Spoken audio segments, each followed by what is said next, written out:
Hey guys, welcome to the daily news analysis of 22nd of December, guys.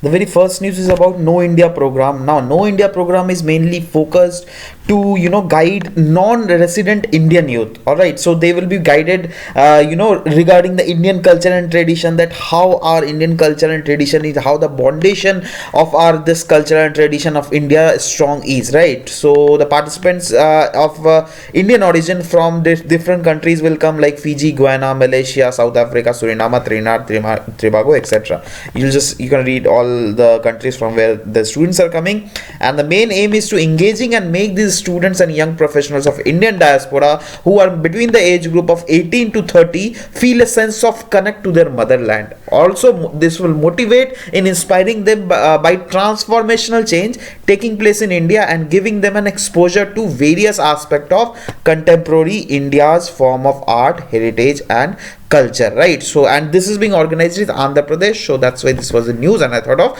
delivering it to you, right? Now, next news is coming regarding the first National Rail and Transport University has been opened in Vadodara, right?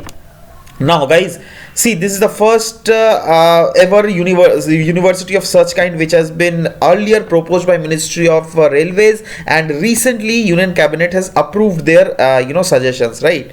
And it is being said that this university will be set up under the University Grant Commission Regulation Act 2016, a non-for-profit company by the Ministry of Railway will also be constructed, and they will be basically the managing company who will provide the financial and infrastructure support to the university, and they will also have the power to appoint chancellor and pro-chancellor of the university, and whatever the funding of this university or institute will be done, it will be entirely done from the Ministry of Railways. See, the main aim is that our rail sector could get transformed, because by 2020 we want new India. So it's in that new India element we want everything to change, right? To enhance their efficiency. So I mean, this is also same to get the same objective in the direction, right? Next news is about Strive project. Actually, recently it was in news because with the World Bank, the government of India has signed an agreement in which we will be given allotted $125 million for this Strive project, that is skill strengthening for industrial value enhancement operation project, right? Now let's see the objective of the operation, guys. It is mainly to improve access to quality and market driven vocational training provided it is an apprenticeship.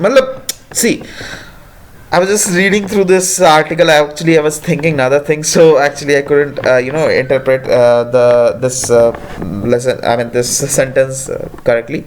But the main objective is that through this Strive project, guys, vocational training will be given to the apprentice. Right now, since they will be given vocational training, and those vocational training will be a kind of market driven vocational training, all right, through which they will be getting to know that okay, what is the demand in market, all right, and what they need to perform. If they know that actual demand of market, then they can perform much better, right? In fact, they will earn their livelihood in a much better condition, right? So basically this is basically an outcome based focus scheme in which the government will see that how is the outcome coming. Afterwards, after looking on those outcomes, government will in future government will fund more money, right? And training will be provided in ITIs, and industry industry clustered approach will be used. Means these ITIs will be consulted with industry, and industries will be asked that okay, take our students and give them some sort of training, all right, and we will also give you some sort of incentives and all. So whatever those matter will be, but this will be a industry cluster approach, right? So I mean, it is being said that this Strive project will be getting better results. Next is news about Kimberley project. Actually, this was a news because the chair for 219 is being awarded to India, all right, and chair for 2018 is being awarded to European Union, and the vice chair of 2018 is awarded again to India. So basically, see, what is the Kimberley project, guys? It is basically an international certification scheme that regulates trade in rough diamonds, and it mainly aims to prevent the flow of conflict diamonds. Now, what are these conflict diamonds, guys? Whenever the diamonds are being illegally traded in order to fund any water or torn areas, right? So those kind of diamonds are conflict diamonds, right? So the aim is to prevent those conflict diamonds while helping to protect legitimate trade in rough diamond. And guys, one more thing, just remember that this process, that is Kimberley process, is not any international organization, neither they have any offices or any permanent staffs. They totally rely on the contribution of participants or the industries or the civil society organizers, whosoever is being are the stakeholders of this Kimberley process, right? Next news is coming regarding Pare hydroelectric plant. Actually, it has been constructed in Dikong River, which is in Arunachal Pradesh. And Dikong River is, remember guys, it is a north bank tributary of river Brahmaputra, right? So basically, this was the news because a loan agreement and a guarantee agreement for providing additional funding of 20 million euro is being granted for this Pare hydroelectric project. And remember that this Pare hydroelectric project is constructed under Indo-German Bilateral Development Corporation, right? And the benefits of this electric plant is said to be that economically efficient generation of power will be there. Also, guys, in a whole northeastern region will develop, and there will be production of global climate also, because there will be reduced use of fossil fuel, right? Next news is regarding Nasim Al Bahr, guys. And it is a bilateral naval exercise between two countries, that is India and Oman. Just see their location where they are present, guys.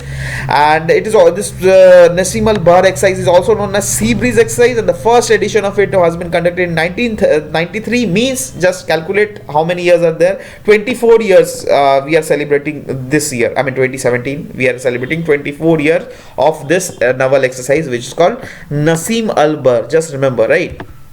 Next news is coming regarding Kathakali, which is our classical Indian dance form. Actually, this was a news because recently a memorial of legendary P.R. Menon, who has redefined Kathakali in earlier 20th century, has been it will be constructed in a land which is being given by her daughter. I mean his daughter. Sorry, not her daughter. Right. Pardon my for my slip of tongue. But anyways, let's see about Kathakali, guys. See. In India, we have 8 classical Indian dance, out of which one is Kathakali, right? It is performed in the southwest region, mainly of Kerala, right?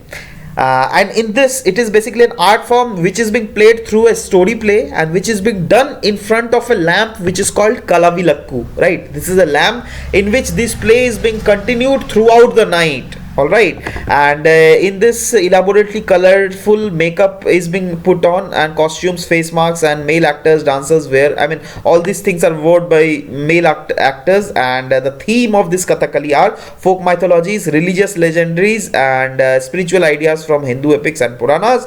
And South Indian martial art Kaladipayattu, which is also known as Kaladipayattu, has also influenced Kathakali. Just remember this. This has already come in prelims examination. That's why I'm telling you every time to remember such kind of focus on such kind of words which has already popped up in your prelims, because they have high probability to just repeat the questions, right? So just remember it. Next news is coming regarding 2G scam case, guys. Actually, it is the breaking news of today. Actually, I mean yesterday it was a breaking news, but obviously the news of yesterday will come today. So basically in UPA 1 when UPA 1 was ruling, that is Congress was ruling for the first time. So that time a 2G scam case has been alleged by the opposition party regarding Congress, that Congress has done a scam of around 1,76,000 crore rupees, right? So I mean the ministers of Congress has been they have been jailed and all, so many allegations were there against them. But the Patiala House Court had recently said that no evidences has been found against them, so I'm dismissing the case and they are free to go, right? I mean the charges are removed from them, right?